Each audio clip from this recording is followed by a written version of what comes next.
Hello, everybody. Andy Jacob here with the DotCom Magazine Entrepreneur Spotlight Series. And I have a great show today. We talk about it all the time on the show about business and what it takes to run a great business. And one thing that's very important in business is to make sure you're not overspending in areas where you can be saving money, especially in technology, especially in certain technology platforms. So when we came across what Mr. Ken Reda is doing at the Profit Advisory Group, we really got interested because he believes in his team, and they've been at this a long time. They're one of the leaders in the space that you don't really need to overspend when you don't need to in telecom. So we're going to talk about that today. But Ken, welcome to the .com Magazine Entrepreneur Spotlight Series today. Awesome. Happy to be here, Andy. Appreciate it. Yeah, it's great to have you. And it's really interesting what you've done. Telecom expenses and regaining control over budgets with something you offer, which is incredible. I'm not going to give all the secrets away, but you do this zero-cost telecom audit, which is phenomenal. Before we get into it, though, let's pull the lens back to 30,000 feet. Ken, tell us about Profit Advisory, then we're going to go. Perfect. Well, thanks, Andy. I used to work on the other side of the table. I worked for WorldCom and MCI. I was a sales and service manager. I then went and worked for another company in the IT or telecom space called Birch Telecom. I was vice president of sales and service. And one of the things we always worked on, unfortunately, were billing errors, things that were promised that weren't delivered. So about almost 20 years ago now, I started Profit Advisory Group, and we have been basically helping our clients cut costs, improve their technology through our normal auditing process that we do. It's funny, we started the company, it was just me and another partner, and we said, this is great, just be two of us, we'll make lots of money, everybody will be happy, we don't want to be in the business of having employees. Well, some 20 years later, we now have 10 full-time auditors that are on staff and a marketing team and a sales team. So we've kind of morphed into what a small little corporation located here in Charlotte, North Carolina. And we're really happy that we've been able to take this journey, and we continue to grow, and we continue to help our clients. And it's just an exciting time because telecom is always changing, IT is always changing, and that gives us work to do. Yeah, I love it, Ken. You're doing such great work. So many people have come on board. You're doing a great job. Of course, people that watch the show, we're big believers in whiteboards. And of course, Ken has the whiteboard behind him and he's starting to make it all happen. One thing that's really interesting is that 80% of all telecom invoices contain errors. And that's like a large number. So you save so many companies so much money, a lot of big companies, Fortune 500 companies and the like. I want to get into this audit that you do because that's really where it all starts. Tell us about this telecom audit. How does someone get one? How do we go from A to Z? Perfect. Great question. Our process is really, really simple. We take all the invoices of services that our clients are paying for, because a lot of times people don't realize what they have. They think what they have, they don't know what they're paying for. So we get all that data. And then from there, we create an inventory of everything they're paying for, from circuit ID to location to vendor, all that information. We compile it and put it in a workbook. And then from there, we do what we call our three-phased audit. We do backwards for contract and tariff compliance. Are you getting what the contract says? Are you getting what the governing body says? From there, we move on to, we call it service optimization. Are you paying for things you don't have to pay for? Back in the day when I was at MCI or WorldCom, all of a sudden they would add a $50 charge to, millions of people's invoices for some service, whether it be, get a paper bill and you pay an extra $10 or whatever it may be, and people would pay it. But if you asked them to remove it, they would remove it. So we look for those non-essential fees that are on there. We also look for locations that close but are still billing, those locations that are moved from technology A to technology B and they forgot to shut off technology A. So we do those things, and we actually go the extra mile. We call every single phone line. We run traffic studies on every single circuit to see whether they're in use. And we continue to do that. That would be phase two. Phase three is what we call price optimization. We've worked with some of the largest, like you said, Fortune 500 companies. We do a lot in the healthcare space. We've worked with some of the largest IDNs in the country, and we have a huge database of active real-life pricing. And from there, we benchmark our clients against what others are paying for. And it's amazing. I'll tell you a quick story. There was a healthcare system in Texas that was paying more for their service, and they were spending hundreds of thousands of dollars a month than a dry cleaner that was spending less than $150 a month, because no one asked, no one looked. So from there, we create that inventory. We give you what we call as our recommendations, our things that you should go after, refunds, etc. And then that's all they are, is our recommendations. If you want to move forward, we do all the heavy lifting. We go out, we sit on the phone for hours, and we get the savings. And then once the savings is achieved, from there, we share in it modestly for the first 12 months, and we track everything and keep our clients, make sure it's going to stay what we say it's going to be. Yeah, I love it. Of course, in the business world, we used to call it a no-brainer. I mean, you listen to what you're doing. This is as close to a no-brainer as there really is. And with your guidance, one thing that I love about what you do is that your clients cut their costs, and then they have the opportunity to think about repurposing those savings toward other technologies that can really help their business stay relevant. So that's a powerful way to save money somewhere, but then put that money toward something else that helps their business grow, right? Absolutely. And one of the things that most of our clients start off at the C-suite level, at a CIO or a CFO, and what they like about it is, I'll tell you a quick thing. We had a client here in North Carolina that we did an RFP for. We got them pricing for a new network, and we actually were able to save them a whole bunch of money. But what they decided to do is take a portion of the savings and double the bandwidths of their network to improve their caregiver experience, to improve their patient experience, by getting a more robust network. So it was a win-win. They saved money and they improved experience, because in the retail and healthcare space, customer or patient experience is king, and saving money is like right below king. Yeah, that's right. And of course, you're big in the healthcare and retail space. And one thing that's interesting, after you do the audit, somebody might be saying to themselves, well, do you also say, hey, we've got these other vendors that might be able to provide something different than what you're currently sort of enjoying, and maybe you can procure other vendors and bring them to the table to help your clients? Is that the way it works? Absolutely. And in that third phase, we have like for like, vendor for vendor pricing. We also say, hey, if you want to change from technology A to technology B, you could save even more money. If you want to change from carrier A to carrier B, you could save even more money, because acquisition pricing is always better than retention pricing in the telecom IT space.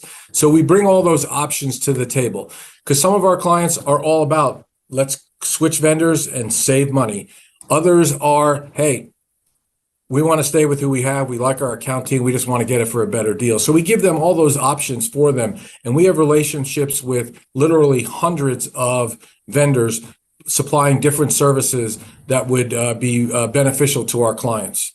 Yeah, I love it so much. And one thing that you and your team have done so well is you're very transparent. I mean, you go on the website, you can see all types of infographics, and you're very prolific as a writer. You want your people, your clients or potential clients, really to understand the entire IT environment. From your perspective as an entrepreneur, where did that come from? This idea that you want to have full transparency and give a lot of information to your potential clients? Well, because, when I was on the other side of the table, one of the things was, when you're a sales rep or a vendor, your idea is to sell as much as you can to that customer for as much money as you can. That's always the rub, right? Is you want to sell it for as much as you can. And when we started the company, my thought process was, let's make sure that we're looking at it from a benefit to the client, the end user. It's always easy to potentially on the sales side to upsell someone, sell them a little more than they need just because it's safer that way. But the reality is, in today's environment, especially, you want to make sure that you're not overspending on things that you don't need. Sometimes there is a reason to spend a little bit more, but a lot of times it's basically just because no one explained to the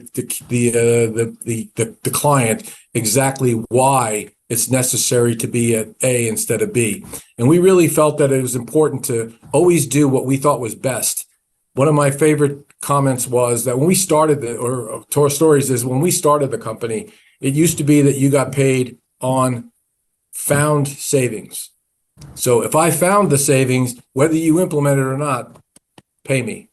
And I quickly was like, that's just so unfair because, and we started a trend 19 years ago where it was on verified savings. And I'd say in today's world, in our space, probably 90% of the people that are out there are doing it on verified only savings because that's really all that matters. If it's real, don't tell me what, you could do. What did you do and you accomplish it? So we've always felt that it was important that would I feel comfortable paying this bill if it was on me? So we always make sure that we do that for our clients.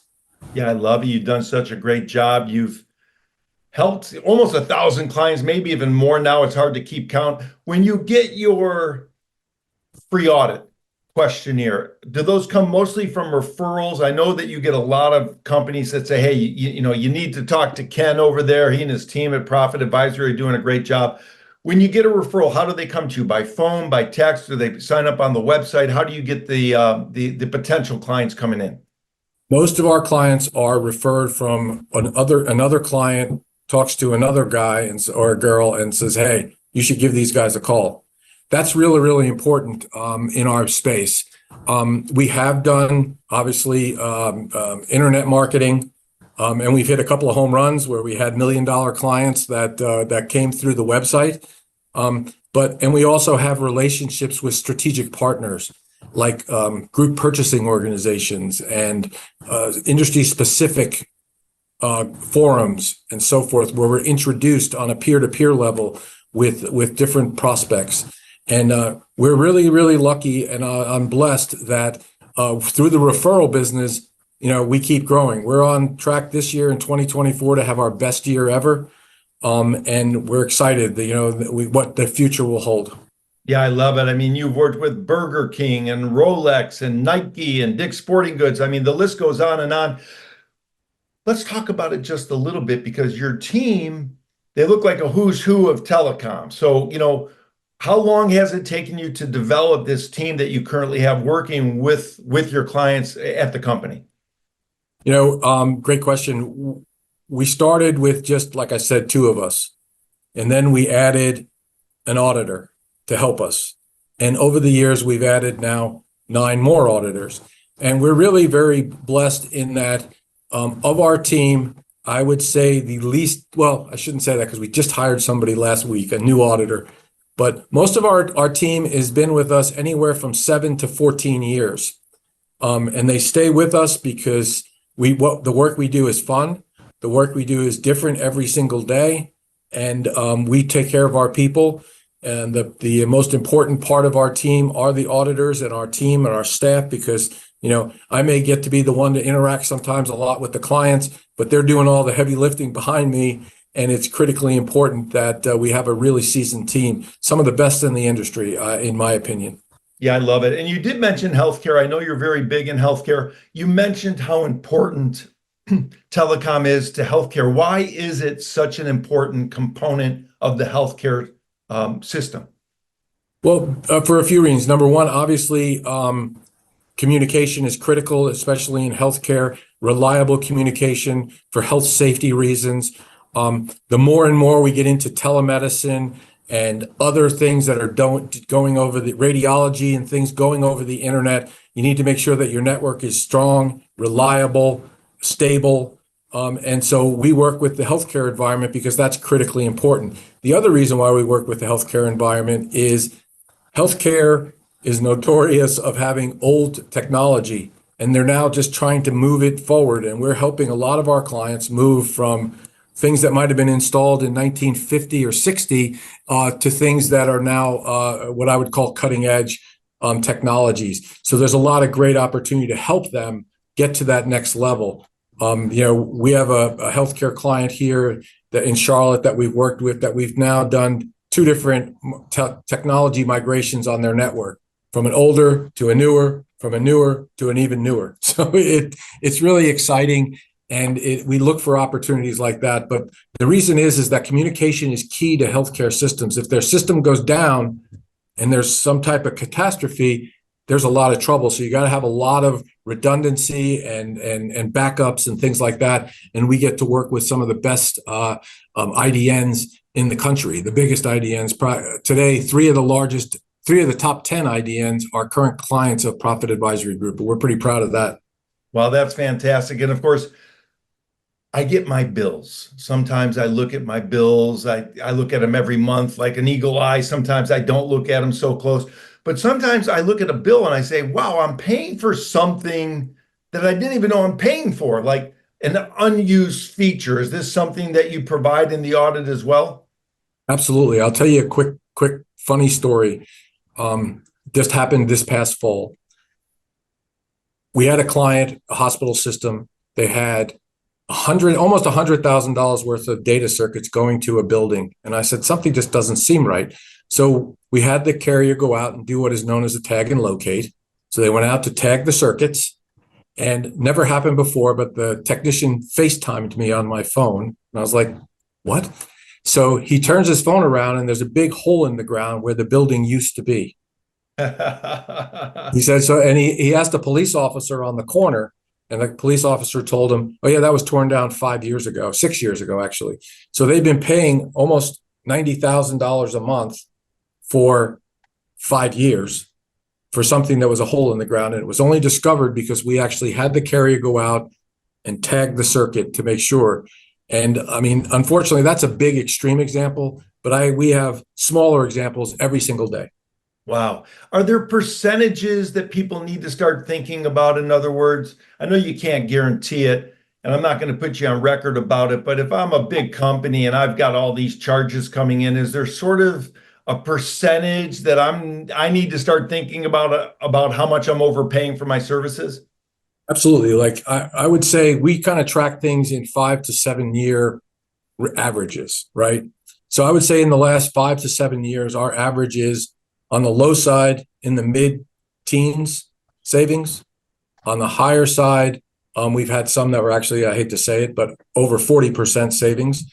But on average, we're in that 15, 16 to about 21% on average with our clients. Every once in a while, we'll have somebody who's doing the greatest job in the world. And then like I tell them, hey, you'll get an independent third-party verification that you guys are doing a wonderful job at no cost. And we'll give them the inventory that we create for free.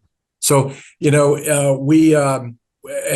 luckily, that doesn't happen very often that we don't find anything. I don't think that's ever happened. We usually find at least 15%.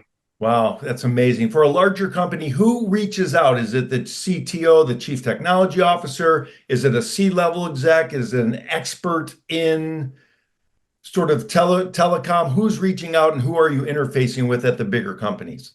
At the larger companies, it's going to either be a CTO or a CIO, or in some cases, a CFO. But a lot of larger companies now have a sourcing department or a procurement department. There might be a chief procurement officer, and they seek our help a lot. So that's that C-suite look. Sometimes it may be somebody who's a VP in IT, but most of the time it's going to be somebody who has a financial interest in that entity. Because a lot of people at a what I call a lower level, or the people that do all the work, they're not as incentivized to save money. They're to make sure that the trains run on time and that everything's working. That's their focus. The C-suite's wants to make sure that happens, but they also want to make sure that they're getting a good deal. Yeah. I was thinking it through, Ken, and I'm saying to myself, okay, you have a company and they figure out and they find out through your free audit that they're overspending on their technology, on a technology stack, let's just call it. I would imagine when they start seeing the savings in this one particular technology, the C-level executives need to start saying to themselves, wow, where else are we overspending? Where else can we start saving money? Is that sort of the idea of what happens through the company?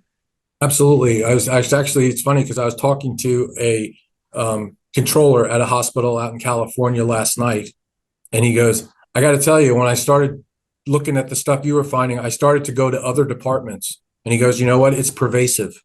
So he's now gone from just looking at telecom IT through us to now he's looking at other areas that don't touch what we do. So that's pretty interesting, and it does kind of snowball effect. And I would like to point out that, when I say telecom IT, I'm talking about local, long distance, internet, data, mobility, cloud services, software licenses, co-location, all these different services. We call it infrastructure.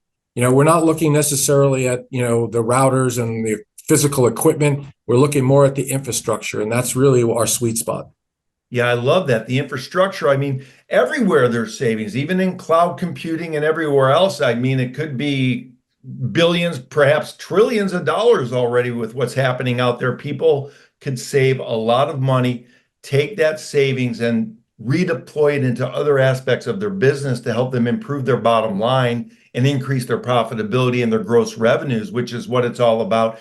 I know we've only cut out a certain amount of time, Ken. You said to me before the show, listen, I've got a tight schedule. I'm helping a lot of companies. But before I let you go, I want to talk about entrepreneurship. We have some entrepreneurs, younger entrepreneurs that watch the show, Ken. I mean, you've built a great company here. You've been in business for over 20 years. It's founded in 2002. Your combined industry expertise with your group is well over 100 years.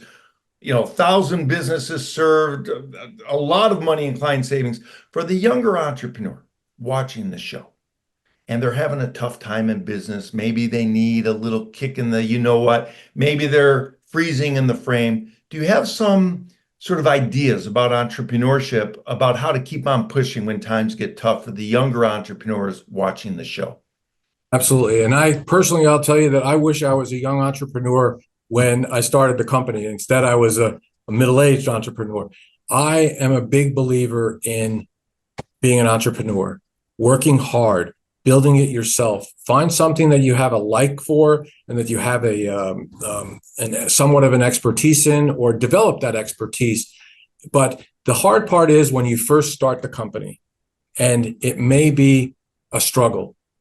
But the reality is, struggle will lead to success if you stay with it.